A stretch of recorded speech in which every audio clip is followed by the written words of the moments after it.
الحمد للہ رب العالمین والصلاة والسلام علی محمد الامین فاعوذ باللہ من الشیطان الرجیم بسم اللہ الرحمن الرحیم۔ خواتین و حضرات، ہم سورہ طٰہٰ کی آیت 36 کا مطالعہ کر رہے ہیں۔ اس آیت پر سیدنا موسیٰ کی دعا ختم ہوئی۔ میں عرض کر چکا ہوں کہ جب انہیں پیغمبری کے منصب پر فائز کیا گیا تو ان پر یہ بات بھی ابتدا ہی میں واضح ہو گئی کہ مجھ پر کس نوعیت کی ذمہ داری ڈالی جا رہی ہے۔ یہ ذمہ داری انبیاء کی تاریخ میں بہت منفرد ذمہ داری ہے۔ اس میں صرف اتنا نہیں ہے کہ فلاں قوم کی طرف جائیے، اس کو انذار کیجیے، خبردار کیجیے۔ ہم نے اس کا فیصلہ دنیا ہی میں کر دینا طے کر دیا ہے۔ عام طور پر پیغمبروں کو، رسولوں کو اس طرح بھیجا جاتا ہے۔ وہ اپنی قوموں میں جاتے ہیں، پیغام پہنچاتے ہیں۔ ایک مدت تک اللہ تعالیٰ کی طرف سے جو ذمہ داری ان کو دی جاتی ہے اسے بے کم و کاست ادا کرنے کی صحیح کرتے ہیں، یہاں تک کہ اللہ تعالیٰ فیصلہ سنا دیتے ہیں کہ اب اس قوم کو باقی رہنا ہے یا اس پر سزا نافذ ہو جائے گی۔ یہاں ایک طرف فرعون اور اس کی قوم ہے اور دوسری طرف خود موسیٰ علیہ السلام کی اپنی قوم ہے۔ فرعون ایک بادشاہ ہے۔ جس طریقے سے قبائلی معاشرے کی قومیں ہوتی ہیں، جیسے رسالت مآب کی قوم تھی، وہ صورتحال نہیں ہے۔ مصر میں بڑی ہی غیر معمولی بادشاہت قائم ہے۔ اس بادشاہت کے ساتھ مذہبی تصورات وابستہ ہیں، جیسے کہ ایک زمانے میں رہے ہیں بادشاہوں کو دیوتاؤں کا اوتار سمجھا جاتا تھا۔ ان کو کہا گیا ہے کہ اس پر جا کر اللہ کی حجت تمام کرو، وہ سرکش ہو گیا ہے، اس کا تو ہم فیصلہ کریں گے، لیکن اس سے کہو کہ میں اپنی قوم کو یہاں سے اب لے جانا چاہتا ہوں۔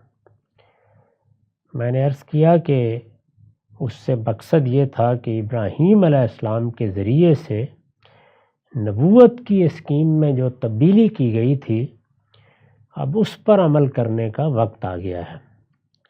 ان کو یہاں سے نکالا جائے گا۔ یہ پیغمبروں کی اولاد ہیں، ان کے ہاں نبوت کی ایک پوری تاریخ قائم ہو چکی ہے۔ کم و بیش 500 سال کی مدت میں یا یہ لاکھوں کی تعداد میں ایک قوم بن چکے ہیں۔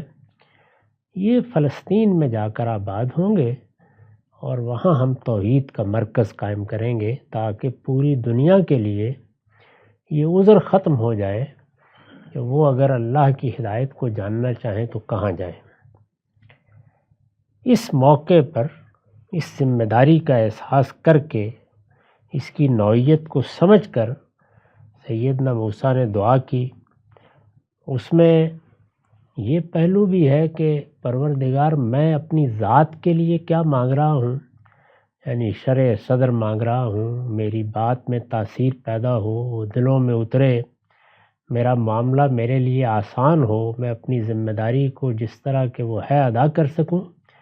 اور دوسری جانب انہوں نے ایک غیر معمولی درخواست کر دی کہ میرے بھائی ہارون کو میری ہی طرح نبی بنا کے میرا وزیر مقرر کر دیا جائے۔ یہ درخواست ہر پہلو سے بہت غیر معمولی تھی، لیکن جواب کیا ملا؟ قال قد اوتیت سؤلک یا موسیٰ، فرمایا تمہاری درخواست منظور ہوئی ہے موسیٰ، یعنی پوری کی پوری بات قبول کر لی، جو مانگا وہ اللہ تعالیٰ نے دے دیا۔ اس سے یہ بات بھی بالکل متعین ہو گئی کہ اگر اللہ تعالیٰ اپنی کوئی ذمہ داری کسی بندے کے سپرد کرے یا بندہ اپنے اجتہاد سے کوئی ذمہ داری لے لے تو اس میں جب دعا کی جاتی ہے تو جس طرح ہدایت کی دعا رد نہیں ہوتی، اسی طریقے سے مشن میں اللہ تعالیٰ کی نصرت کی دعا بھی قبول ہوتی ہے۔ پیغمبروں کے معاملے میں تو وہ 2 اور 2 4 ہے، لیکن اجتہادی معاملات میں بھی بڑا امکان ہوتا ہے کہ اگر بندہ کوئی اقدام کرے گا، کوئی فیصلہ کرے گا، اس میں اپنے رب کی مدد کا خواستگار ہوگا تو یہ مدد اسے اللہ کی حکمت کے مطابق جتنی اور جیسی وہ چاہیں گے ضرور ملے گی۔ چنانچہ ان کی درخواست قبول کر لی گئی۔ اس پر میں نے لکھا ہے، سبحان اللہ، کیا شان کریمی ہے۔ استاد امام لکھتے ہیں، یہاں موسیٰ کے خطاب میں بھی بڑا پیار ہے، یعنی جس طرح انہوں نے دعا کی ہے اپنے پروردگار سے، جس اعتماد کے ساتھ، جس محبت کے ساتھ، یہاں موسیٰ کے خطاب میں بھی بڑا پیار ہے اور منظوری کے الفاظ میں بھی بڑی شان جھلک رہی ہے۔ یعنی جس طرح سے یہ منظور ہوئی ہے، جو الفاظ ہیں خاص طور پر عربی زبان میں، جو اسلوب اللہ تعالیٰ نے اختیار کیا ہے، اس کی شان بھی بڑی نرالی ہے۔ دعا کے ختم ہوتے ہی، یعنی ادھر دعا زبان سے نکلی ہے تو اس میں کوئی وقفہ نہیں پڑا، دعا کے ختم ہوتے ہی بشارت سنا دی گئی کہ تمہاری عرضی منظور، جو تم نے مانگا وہ قبول کر لیا گویا بیک جنبش قلم، بلا کسی توقف اور بلا کسی استثناء کے سب منظور، فوراً منظور کر لیا گیا ہے، ادنا توقف بھی نہیں ہوا، اور یہ بھی نہیں فرمایا کہ اتنا منظور کر رہا ہوں، یہ چیز البتہ مستثنا رہے گی۔ حرف حرف جو ان کی زبان سے نکلا اس کو قبول فرما لیا۔ ظاہر ہے کہ اس منظوری میں ان کی وہ دعا بھی شامل ہے جو انہوں نے اظہار و بیان کی قوت بخشنے کے لیے کی۔ انہوں نے جو پہلی دعا کی ہے وہ یہی تھی کہ میری زبان کی گرہ کھول دی جائے، میں کوئی زبان آور خطیب نہیں ہوں، اپنی بات کہہ سکتا ہوں، اور بات بھی بہت فصاحت و بلاغت کے ساتھ کہنے کا ملکہ مجھ کو حاصل نہیں ہے، پروردگار یہ عطا فرما دے۔ جو انہوں نے اظہار و بیان کی قوت بخشے جانے کے لیے کی وہ بھی ان کو عطا ہوئی، اور حضرت ہارون ان کے وزیر بھی بنا لیے گئے، دونوں چیزیں ان کو حاصل ہو گئیں، اور اس طرح گویا وہ فرعون کی طرف بھی مبعوث ہوئے اور اپنی قوم کی طرف بھی۔ فرعون پر حجت تمام کی جائے اور اس سے مطالبہ کیا جائے کہ وہ بنی اسرائیل کو اب مصر سے جانے دے، وہاں ان کا مشن یہ ہے۔ اپنی قوم کو اس پر آمادہ کیا جائے کہ اللہ تعالیٰ نے ان کا انتخاب کیا ہے، بہت بڑے منصب کے لیے انتخاب کر لیا ہے، وہ اب ہمت کریں اور یہ مصر میں جیسے کچھ وہ رہ رہے ہیں اس کو چھوڑیں اور میرے ساتھ آ جائیں۔ پوری قوم نے یا اس بات کو قبول کرنا ہے یا رد کرنا ہے۔ چنانچہ یہ حقیقت ہے کہ بنی اسرائیل کا یہ غیر معمولی معاملہ ہے کہ انہوں نے سیدنا موسیٰ کی قیادت کو بھی کچھ ابتدائی تردد کے چند سال گزارنے کے بعد قبول کر لیا، ان کی قیادت مان لی، ان کے ساتھ نکلنے کے لیے تیار ہو گئے، اور پوری کی پوری قوم، اب تک جو معلومات ہمیں ہیں، خواہ وہ بائبل ہو خواہ قرآن، بالکل واضح ہے کہ کوئی 2 آدمی بھی پیچھے نہیں رہے، پوری قوم نے ان کی یہ بات تسلیم کر لی۔ اور اس کا مطلب کیا تھا؟ یعنی ان کے تقرر کو تسلیم کر لیا، ان کی نبوت کو تسلیم کر لیا، وہ جس مشن کے لیے بات کر رہے تھے اس کو قبول کر لیا، یہ سب وہ قبول کر کے نکلے ہیں۔ اس میں یہ بات بالکل بدیہی ہے کہ ہر قوم میں لوگوں کے فکر و نظر کے درجات کا فرق ہوتا ہے، اس میں اہل علم بھی ہوں گے، دانشور بھی ہوں گے، عام لوگ بھی ہوں گے، ہنرمند بھی ہوں گے، اور فطری طور پر جو لوگ علم، دانش یا قیادت کی صلاحیتیں لے کر نہیں پیدا ہوتے وہ پھر اپنے قائدین کی پیروی کرتے ہیں۔ اسی تدریج سے یہ معاملہ ہوا یعنی سب سے پہلے تو خود قوم کے بڑوں نے قبول کیا ہوگا اور آہستہ آہستہ پھر باقی لوگوں نے بھی، اگرچہ بڑوں کے قبول کرنے کی ترتیب وہی ہے جو خود قرآن نے بیان کی ہے کہ ابتدا میں چند نوجوان متوجہ ہوئے اور باقی لوگ بات سننے کے لیے تیار نہیں ہوئے، لیکن آہستہ آہستہ ان کے سینے بھی کھل گئے اور پھر پوری قوم ان کے ساتھ نکل پڑی۔ اس طرح قرآن نے بیان کر دیا کہ ایک بڑا مشن ان کے سپرد کیا گیا اور اللہ تعالیٰ سے انہوں نے دعا کر کے مدد بھی مانگی اور ہارون کو بھی مانگ لیا۔ اس کے بعد ارشاد ہوا وَلَقَدْ مَنَّنَّا عَلَيْكَ مَرَّةً أُخْرَى۔ اب یہ جملے کو پیچھے لے جائیے، مطلب یہ ہے کہ یہ جو ہم نے تمہارا انتخاب کیا ہے یہ سرتسر ہمارا احسان ہے، کسی بندے کا کوئی استحقاق نہیں ہے کہ وہ اپنے پروردگار پر کوئی ذمہ داری ڈال دے۔ نبوت کے لیے انتخاب کرنا ہے تو وہ کرے گا، صلاحیتیں دینی ہیں تو وہ ان کی تقسیم کا فیصلہ کرے گا، اگر کسی کو کوئی ذمہ داری دینی ہے تو یہ بھی اسی کے علم اور اس کی حکمت کے مطابق ہوگی۔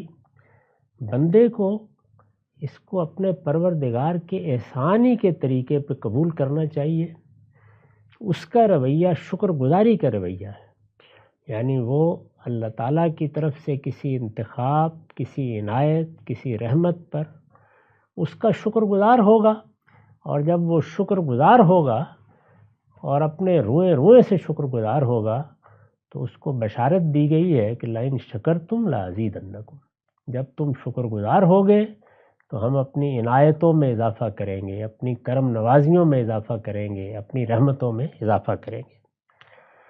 یہاں فرمایا کہ اور یاد کرو ہم تمہارے اوپر ایک مرتبہ اور بھی احسان کر چکے ہیں۔ اب ان کی پوری زندگی ان کے سامنے رکھی، اس میں بھی کوئی احسان جتانا پیش نظر نہیں ہے، بلکہ موسیٰ علیہ السلام کو یہ بتانا پیش نظر ہے کہ ہمارا معاملہ تمہارے ساتھ ہمیشہ سے ایسا ہی رہا ہے، اس لیے مطمئن رہو، اب بھی ایسا ہی رہے گا۔ یعنی ہم تو تمہاری پیدائش کے وقت سے یہی کر رہے ہیں۔ ہم نے ایک مرتبہ پہلے بھی تم پر احسان کیا تھا، کس واقعے کا حوالہ دیا؟ اِذْ أَوْحَيْنَا إِلَىٰ أُمِّكَ مَا يُوحَىٰ، جب ہم نے تمہاری ماں کو وہ بات الہام کی تھی جو اس وقت تمہیں وحی کی جا رہی ہے، یعنی وہ بات الہام کی تھی جو اب ہم تمہیں بتا رہے ہیں، اس سے پہلے تو یہ معلوم نہیں تھا۔ تمہاری ماں کے دل میں جو بات ہم نے ڈالی تھی جب تمہاری پیدائش ہوئی، اب ہم تمہیں بتا رہے ہیں کہ وہ کیا بات تھی، کیسے دل میں ڈالی گئی تھی، معاملات کیا ہوئے تھے، ہم نے تمہاری حفاظت کس طرح کی تھی۔ اب ہم وہ قصہ تمہیں وحی کے ذریعے سے سنا رہے ہیں۔ میں نے حاشیہ لکھا ہے اس الہام کی، یعنی ان کی ماں کو جو الہام ہوا، اِذْ أَوْحَيْنَا إِلَىٰ أُمِّكَ، اس الہام کی نوعیت ظاہر ہے کہ یہی رہی ہوگی کہ اللہ تعالیٰ نے ایک بات ان کے دل میں ڈال دی اور انہیں اطمینان بھی ہو گیا کہ یہ خدا کی ڈالی ہوئی بات ہے، ورنہ ایک ماں کے لیے اس طرح کا اقدام آسان نہیں تھا۔ یعنی ایک ماں اٹھے، اپنے بچے کو ایک ٹوکری میں ڈالے اور دریا کی موجوں کے حوالے کر دے، یہ آسان نہیں تھا۔ اللہ نے یہ بات ڈال دی، اس کے بعد بھی نہیں کہا جا سکتا کہ انہوں نے کس دل و جگر سے اور کس طرح کلیجے پر پتھر رکھ کر اپنی اس متاع عزیز کو دریا کی موجوں کے سپرد کیا ہوگا۔ یہ آسان معاملہ نہیں تھا۔ اللہ تعالیٰ نے یہ بات دل میں ڈال دی، اس میں وحی کا لفظ استعمال ہوا ہے۔ وحی کا لفظ قرآن مجید میں کئی مدارج کے لحاظ سے استعمال کیا گیا ہے۔ اللہ تعالیٰ نے ہمارے اندر جو جبلی تقاضے پیدا کیے ہیں ان کے لیے بھی یہی لفظ ہے، جیسے شہد کی مکھی کے بارے میں فرمایا۔ جمادات تک میں جو امر نازل کیا گیا ہے جس کے تحت تاثیرات پیدا ہوتی ہیں، اس دنیا میں اگر آپ دیکھیں تو نفس اور مادہ دونوں میں اشیاء بھی ہیں اور افعال بھی ہیں، اور ان کی دو ہی نوعیتیں ہیں، یعنی یا اثر اور مؤثر کا تعلق ہے یا فعل اور فاعل کا تعلق ہے۔ اسی وجہ سے دنیا کی ساری زبانیں اسم اور فعل میں تقسیم ہوتی ہیں۔ یہ جب ہم مشاہدہ کرتے ہیں تو یہ معلوم ہو جاتا ہے کہ ہر چیز میں کچھ الہام ہوا ہے، یعنی تاثیر بھی الہام کی گئی ہے۔ جیسے دوا ہے، اس دعا میں یہ تاثیر ہے کہ وہ سر درد کو ختم کر دیتی ہے، تو یہ بھی اللہ کا امر ہے جو اس کے اندر ڈال دیا گیا ہے۔ اس کو قرآن نے اسی طرح تعبیر کیا ہے۔ یہ امر کیسے ڈالا جاتا ہے اس کی کیفیت ہم نہیں جانتے، چنانچہ جب یہ سوال کیا گیا لوگوں کی جانب سے، یسألونک عن الروح، یہ تم سے وحی کے بارے میں سوال کرتے ہیں، کیا حقیقت ہے اس کی؟ تو فرمایا کہ یہ اللہ کا امر ہے، وہ اپنی مخلوقات میں اپنا یہ امر نازل کر دیتا ہے۔ ان کے اندر اگر جبلی تقاضے پیدا ہوتے ہیں تو اسی امر سے، ان کے اندر تاثیرات پیدا ہوتی ہیں تو اسی امر سے، ان میں قوت کا ظہور ہوتا ہے تو اسی امر کے نتیجے میں، اور وہ ایک باقاعدہ فعل کی صورت اختیار کر لیتا ہے تو اسی امر اور اسی وحی کے نتیجے میں۔ یہ امر اور وحی کا عمومی مفہوم ہے۔ اس میں جب کسی چیز کو حاصل کرتا ہوں تو اس کا ایک حواس کی سطح کا استدلال ہوتا ہے، وہ نہیں ہوتا۔ ایک چیز دل میں ڈال دی گئی، میرے اندر ودیت کر دی گئی، جیسے خیر و شر کے بارے میں فرمایا ہے فَأَلْهَمَهَا فُجُورَهَا وَتَقْوَاهَا، ہم نے نفس انسانی کو بنایا سنوارا تو اس کے اندر الہام کر دیا کہ فجور کیا ہے اور تقویٰ کیا ہے۔ تو خیر و شر بھی الہام ہوا ہے، تاثیرات بھی الہام ہوئی ہیں، اور اسی طرح سے اگر کسی موقع پر اللہ تعالیٰ رہنمائی فرمانا چاہتے ہیں تو دونوں طریقوں کے شواہد ملتے ہیں، یعنی کوئی چیز رویا میں دکھا دی جائے، عام انسانوں کو بھی بعض اوقات سچا خواب آ جاتا ہے۔ خود قرآن مجید نے اس سے پردہ اٹھایا ہے اور سورہ یوسف میں بتایا ہے کہ سچے خواب کیسے آتے ہیں اور ان کی تعبیر کیسے کی جاتی ہے۔ اس میں بڑے اہم حقائق سے پردہ اٹھا دیا ہے اور ان کی نوعیت واضح کی ہے۔ ایک طریقہ یہ ہے۔ دوسرا وہی کہ جیسے جبلی طور پر ایک چیز ہمارے اندر آ جاتی ہے، ایسے ہی خیال پیدا ہو جاتا ہے، خیال محکم ہو جاتا ہے، اتنا محکم ہو جاتا ہے کہ ہمیں پا برجا کر دیتا ہے، ہم اس کی بنیاد پر فیصلہ کر لیتے ہیں۔ تو یہ بھی اللہ تعالیٰ کی طرف سے ایک وحی و الہام کا معاملہ ہے جو ہوتا ہے۔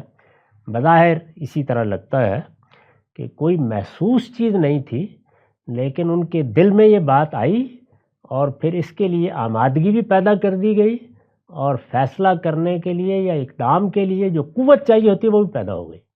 تو اس کو اللہ تعالیٰ نے وحی اور الہام ہی سے تعبیر کیا ہے، چنانچہ شہد کی مکھی کے لیے بھی یہی لفظ ہے۔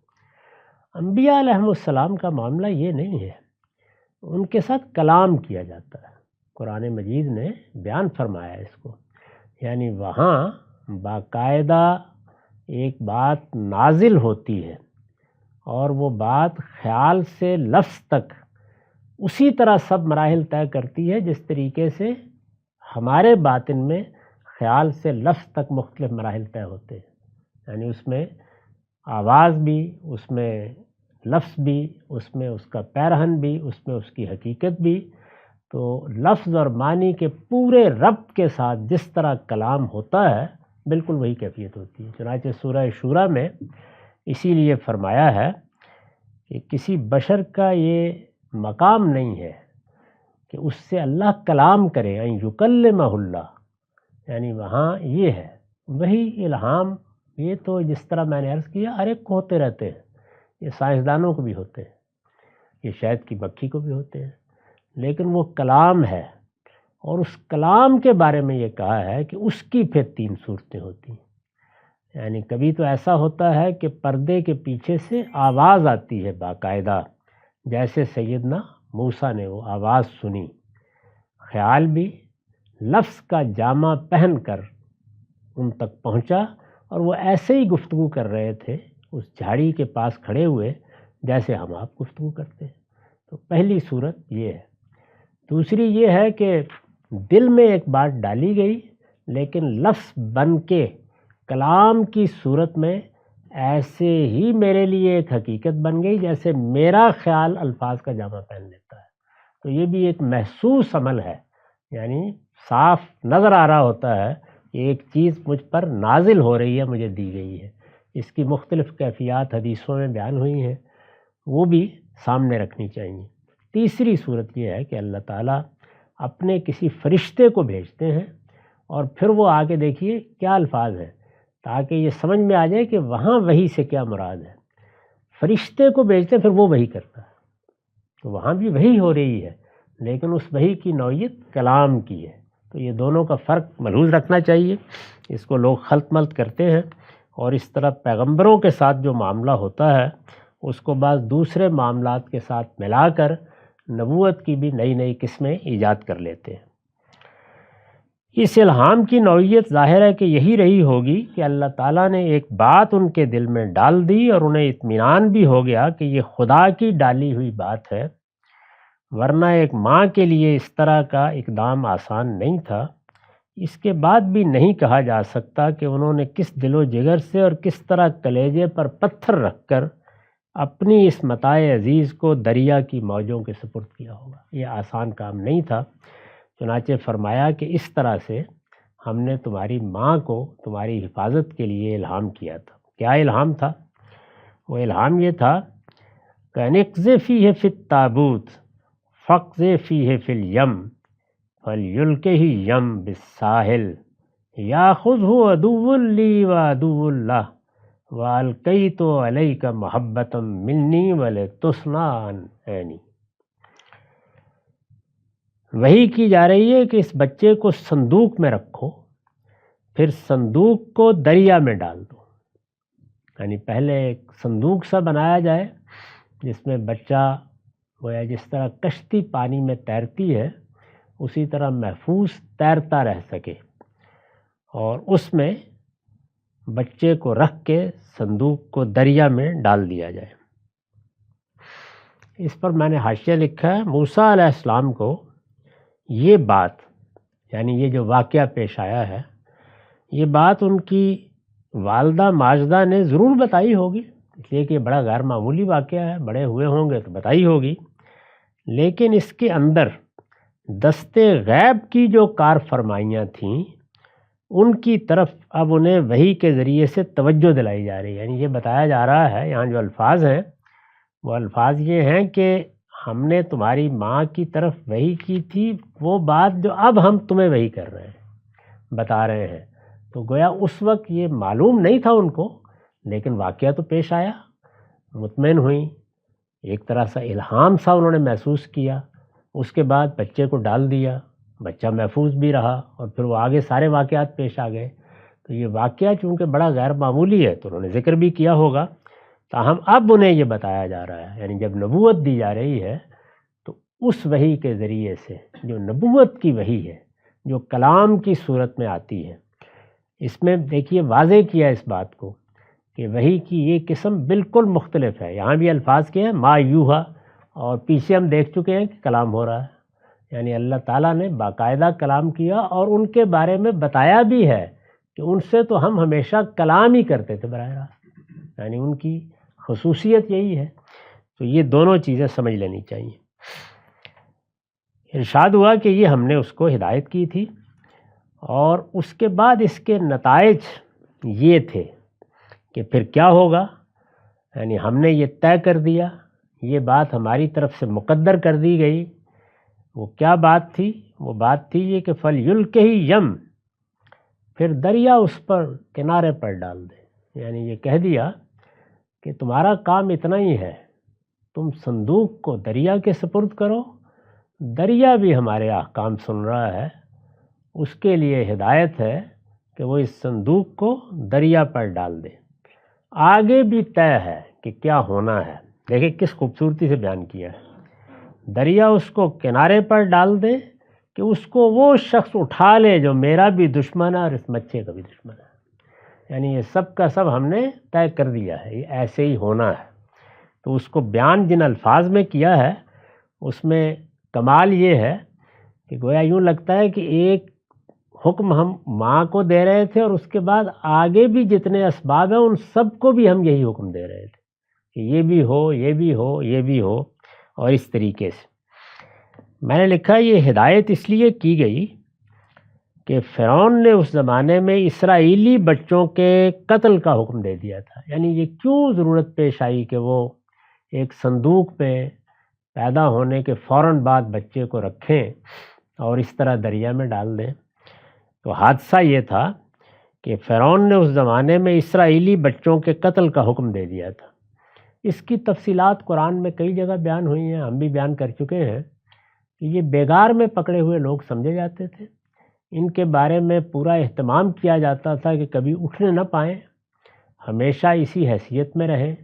ظاہر ہے کہ مردوں کے اندر ایک تحکم کی اللہ تعالیٰ نے جبلت رکھی ہے، تو امکان ہوتا ہے کہ وہ بغاوت بھی کریں گے، کھڑے بھی ہو جائیں گے۔ تو اس لیے لڑکیوں کو تو لونڈیاں بنا لیتے لیکن لڑکوں کو زندہ رکھتے تھے، لڑکیوں کو زندہ رکھتے اور لڑکوں کو قتل کر دیتے تھے، معاف کیجیے گا۔ سورہ قصص کی آیت 4 میں قرآن نے اس کی صراحت فرمائی ہے۔ یہاں اس واقعے کی یاد دہانی سے مقصود یہ ہے کہ حضرت موسیٰ کا اضطراب رفع کیا جائے۔ کیوں سنایا جا رہا ہے یہ واقعہ ان کو اس موقع پر جبکہ نبوت دی جا رہی ہے؟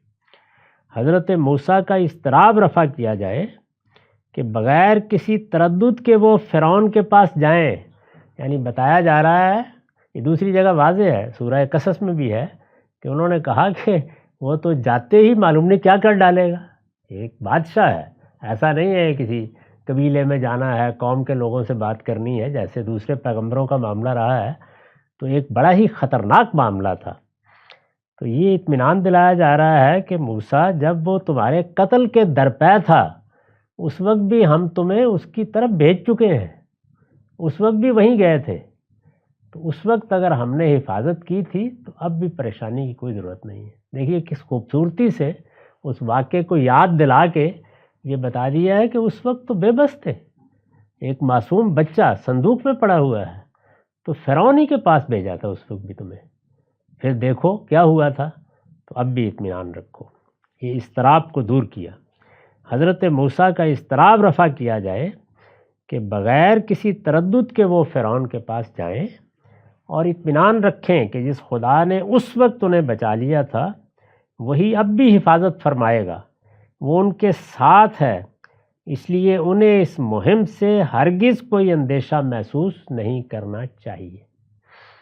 یہ اللہ تعالیٰ کے ہاں بہت ہوتا ہے کہ انسان چونکہ خود فراموش بھی ہے، یعنی اپنے ہی معاملات کو بھول جاتا ہے، تو اس لیے بعض اوقات یاد دلایا جاتا ہے۔ اور سورہ توبہ میں دیکھیے نا، یہ یاد دلایا ہے کہ اس وقت بھی اللہ کی مدد آئے گی۔ یاد کیجیے جب غار میں تنہا تھے اور ایک ساتھی دوسرے سے یہ کہہ رہا تھا کہ لا تحزن ان اللہ معنا، اس وقت بھی اللہ نے مدد کی تھی، تو اب بھی کرے گا۔ تو اپنی مدد یاد دلائی ہے کہ یہ صورتحال تھی، یعنی تمہارے قتل کے درپے تھا، اور اگر اس کے علم میں آ جاتا تو وہ اسی وقت خاتمہ کر دیتا، لیکن ہم نے تمہاری ماں کے دل میں یہ بات ڈالی، صندوق میں رکھوایا اور پھر اسی کے گھر پہنچا دیا، یعنی فرعون یہ گھر پہنچا دیا اور وہاں تمہاری پرورش کا پورا بندوبست کر دیا۔ اس کو وہ شخص اٹھا لے جو میرا بھی دشمن ہے اور اس بچے کا بھی دشمن ہے۔ یعنی ایک چیز یہ ہے کہ کوئی قومی دشمنی ہے، وہ بھی ہے، اور دوسری چیز یہ ہے کہ اس دعوت، اس پیغام، اس دین کی بھی دشمنی ہے، یعنی دشمنی کی کوئی آخری حد ہو سکتی ہے، دونوں چیزیں ہیں۔ تو ارشاد ہوا کہ ہم نے اہتمام کیا کہ وہ اٹھا لے، یعنی اس طرح کا دشمن اٹھا لے، اب حفاظت ہم کریں گے۔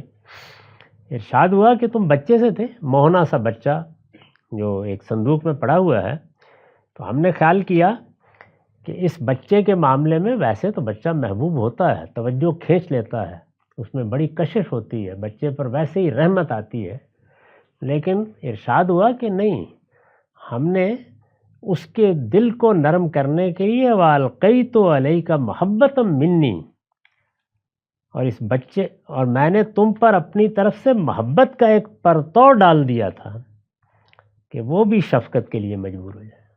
یعنی ایک تو بچہ ویسے ہی موہنا ہوتا ہے اور کشش پیدا کر دی اور اس کے اندر رغبت کے اسباب پیدا کر دیے. تو یہ سب میں نے کر دیا تھا، اور اس لیے کر دیا تھا کہ کسی جگہ پر بھی تمہارے لیے کوئی رکاوٹ پیدا نہ ہونے پائے. تو میں نے عرض کیا کہ یہاں ان کو یہ یاد دہانی کرائی گئی تھی کہ اللہ ان کے ساتھ ہے. تو اب یہ بات بیان کی کہ یعنی ایک طرف تمہاری ماں کے دل میں وہ بات ڈالی گئی اور دوسری طرف دریا کو بھی یہ حکم دے دیا گیا کہ اس طرح وہ لے جائے، ماں اس طریقے سے اس کو ڈال دے. دونوں مخاطب ہو گئے، دونوں کو الہام ہوا، دریا کو بھی اور تمہاری ماں کو. جس طرح کہ میں نے عرض کیا کہ یہ الہام بالکل اور طرح کا ہے، اور یہ شہد کی مکھی سے لے کر جمادات تک کو ہوتا ہے. یہ مضمون ابھی جاری ہے. اب ہمارا وقت ختم ہو گیا. اقول قولی ھذا واستغفر اللہ لی ولکم ولسائر